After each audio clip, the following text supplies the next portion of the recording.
Olá, pessoal.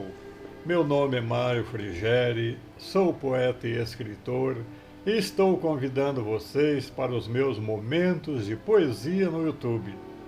Serão mais de 200 poemas e mensagens, meus e de outros poetas, interpretados com muito carinho para iluminar o seu coração.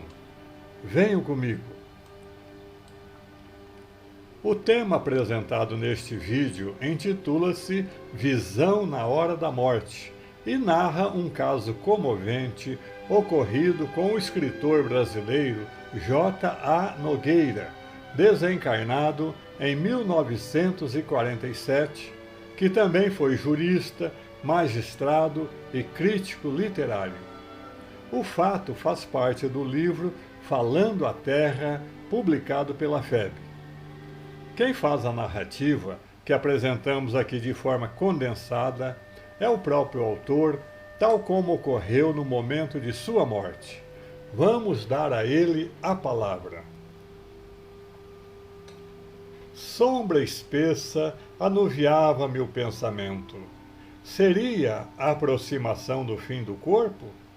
Minha consciência assemelhava-se a uma pequena ave a esvoaçar num ambiente fechado.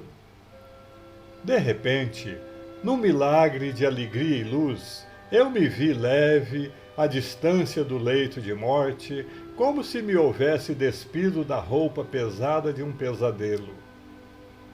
Pareceu-me seguir por estrada diferente, em paisagem nunca vista, uma espécie de larga avenida marginada de arvoredo e flores.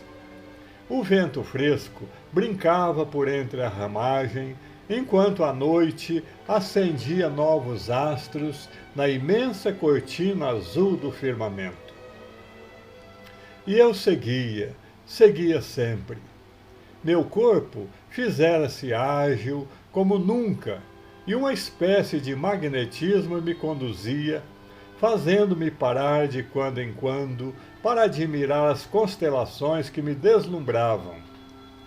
Caminhava ébrio de ventura, como ave atraída para cima, presa, porém, ainda ao ninho terrestre. Aliviado de todas as preocupações, como se houvesse sorvido brando anestésico, desfrutava daquela solidão, quando se me deparou o indescritível plenilúnio que prateava o caminho até as mais remotas curvas. Só então percebi que não me achava isolado na viagem maravilhosa. Sob aquela suave claridade, enxerguei longa procissão de vultos silenciosos, entre os quais eu me achava. Uns caminhavam livres como eu mesmo, mas outros se agarravam uns aos outros como se temessem o desconhecido. Alguns estampavam no rosto expressões de deslumbramento e um certo temor, enquanto anciães aureolados de tênue luz amparavam jovens semi-adormecidos como se fossem filhos enfermos. Desejei expressar minha alegria por me encontrar entre tantos viajores, quando vi a meu lado simpático velhinho que, abraçando-me, selou-me os lábios com mãos veludosas e disse: "É inútil, sigamos." Onde ouvira antes aquela voz grave e cristalina? Não tive tempo de refletir, porque de repente, soberbo espetáculo se descerrou à nossa vista. A brilhante avenida desembocou numa praça majestosa, em cujo centro se levantava magnífico santuário coroado de flores resplandecentes. Ladeado de torres translúcidas que varavam o céu estrelado, ele acolhia a multidão de peregrinos que se encaminhavam para o seu interior. No recinto misterioso e amplo, com arcadas talhadas em substância lirial, pendiam guirlandas de rosas luminosas que expediam sutilíssimo aroma em todas as direções. No centro, erguia-se radiosa tribuna, caprichosamente esculpida e lembrando um lírio enorme. Viajantes anônimos chegavam em multidões. E quando o santuário pareceu repleto, música aveludada fez-se ouvir, enlevando-nos os corações. A grande maioria ajoelhou-se e eu mesmo deixei que o pranto me escorresse dos olhos, lembrando-me do lar terrestre do qual me havia distanciado tanto.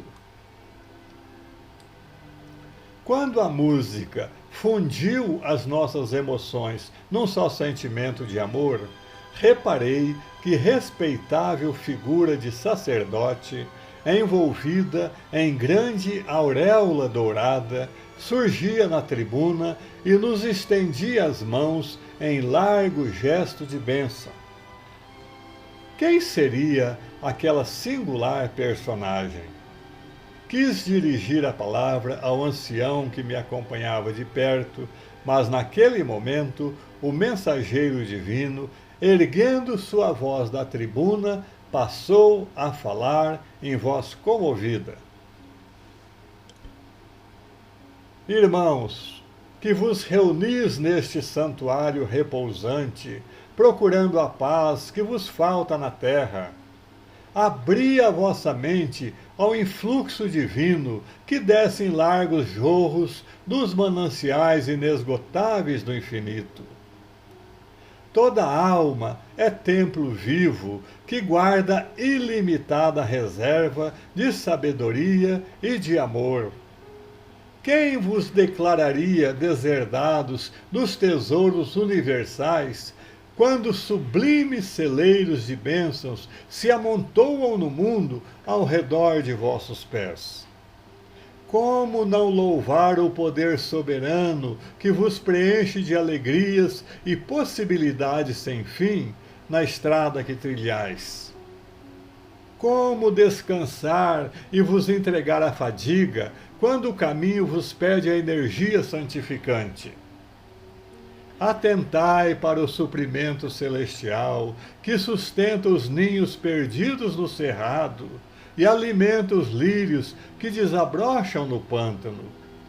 Estendei para cima os fios do pensamento. A lâmpada, que se mantenha perfeitamente ligada à fonte de energia, produz claridade contínua e benfeitora. Como chegastes a descrer da lei de renovação que mantém os mundos suspensos na imensidade e revigora a corrente d'água humilde e rumorejante, aparentemente esquecida na floresta? Toda vez que duvidais de vós mesmos, da vossa capacidade de progresso e de serviço, duvidais do Criador que nos destinou à glória eterna. E apontando com o dedo para o alto, exclamou: Vede como as constelações nas alturas se harmonizam como membros vivos da família universal. Por que não vos curvardes também perante a harmonia que nos governa dentro da vida majestosa e sem fronteiras? Nesse instante, ergui os olhos para o céu e reparei que as paredes e o teto do santuário se haviam transformado em matéria transparente, deixando perceber o sublime painel da noite embalsamada de aromas sob o doce faiscar de milhões de estrelas. Relanceando o olhar em derredor, reparei que todos se mantinham em posição de expectativa e deslumbramento.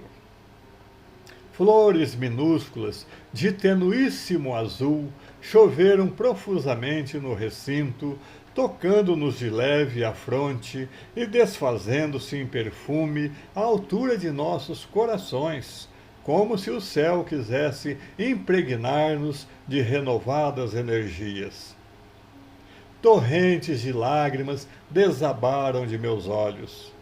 Que mundo era esse de atmosfera estranha e rarefeita, onde o mágico poder da ideia e da palavra modificava a matéria em sua mais íntima natureza? Lembrei-me, então, dos que deixara na terra, perdidos no turbilhão da carne escura e lodacenta.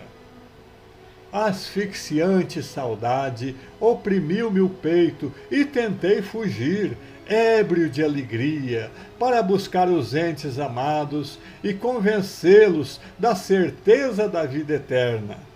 Mas o venerável sacerdote, fascinando-nos com a fluência e a ternura que fluíam de seu verbo inspirado, continuou: que paz pretendeis neste remanso de reconforto? Não estareis, porventura, fugindo à coroa do trabalho, antecipando-vos ao justo repouso?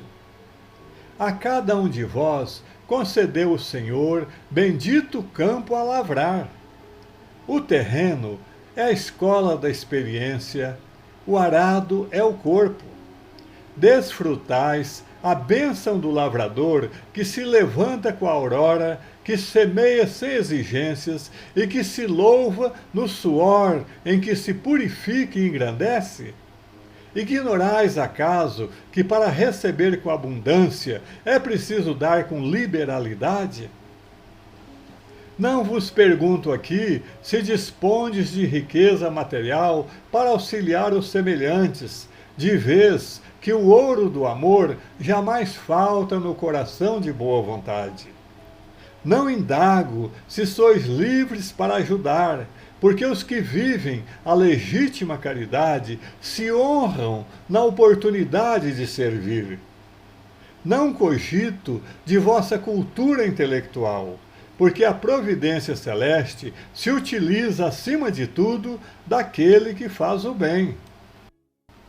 Eu vos pergunto pelo tempo, irmãos, pelo tesouro das horas que o doador supremo vos concedeu no desdobrar dos dias. Pergunto-vos por essa riqueza comum a todos, porque os minutos são os mesmos para os bons e para os maus.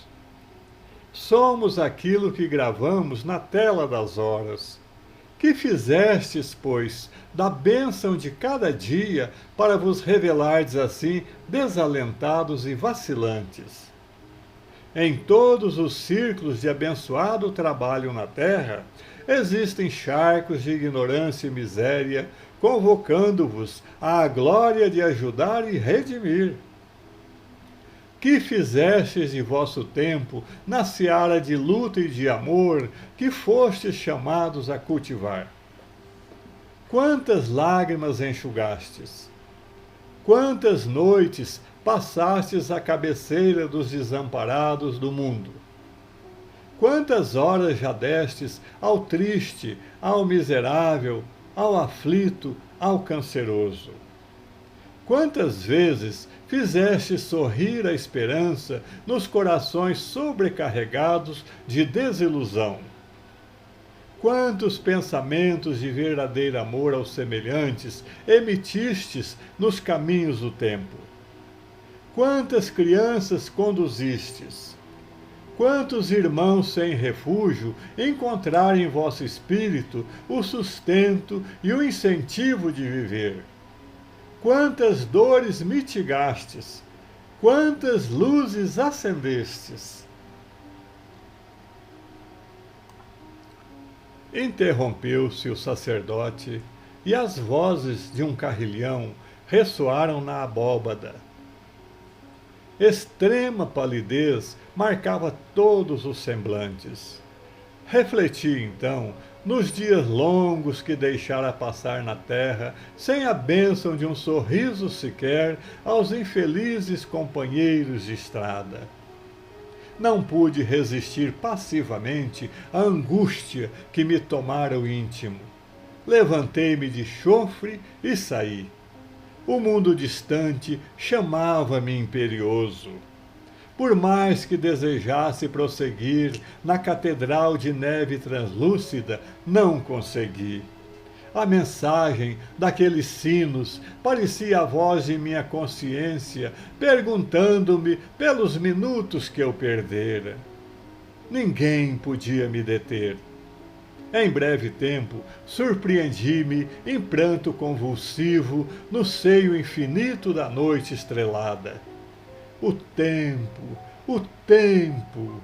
Era necessário valorizá-lo, enchê-lo de claridades e de bênçãos eternas, como quem espalha um tesouro divino, para em seguida retornar com os galardões da vitória aos santuários da imortalidade. De repente, encontrei-me no quarto, ao lado de meu corpo, onde se me aguardava o transe final da morte. Abri dificilmente os olhos e contemplei os rostos piedosos que me vigiavam o leito. Quis falar e gesticular para descrever tudo quanto vira e ouvira no castelo da imortalidade. Mas meus braços se mantiveram imóveis e meus lábios ficaram paralisados. Ó Senhor, eu pensei, poupa-me ainda. Mas o mesmo ancião do caminho, iluminado, fez-se visível e repetiu as palavras: é inútil, sigamos. Meu raciocínio se escureceu, como se pesada sombra baixasse do alto sobre mim, e quando me reconheci desembaraçado da carne, iniciei outra caminhada, chorando amargamente. Visão na hora da morte. Este caso, narrado por J.A. Nogueira, me deixou bastante emocionado por muito tempo, porque demonstra que enquanto estamos na carne, muitas vezes conseguimos anestesiar a voz da consciência que clama em nosso íntimo pela nossa própria regeneração.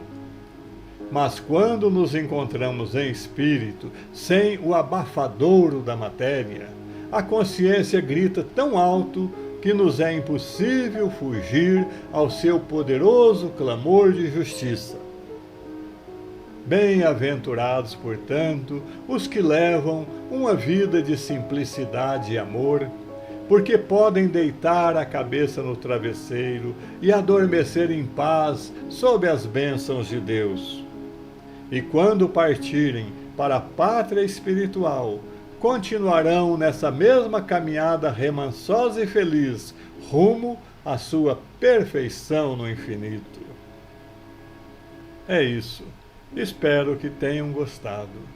Obrigado por assistir a nossos vídeos. Não se esqueça de deixar seu like e inscreva-se para receber em primeira mão os próximos poemas. Visite também meu canal no YouTube, onde tenho mais de 200 vídeos sobre ciência, religião, filosofia, psicologia, arte, cultura, poesia e espiritualidade.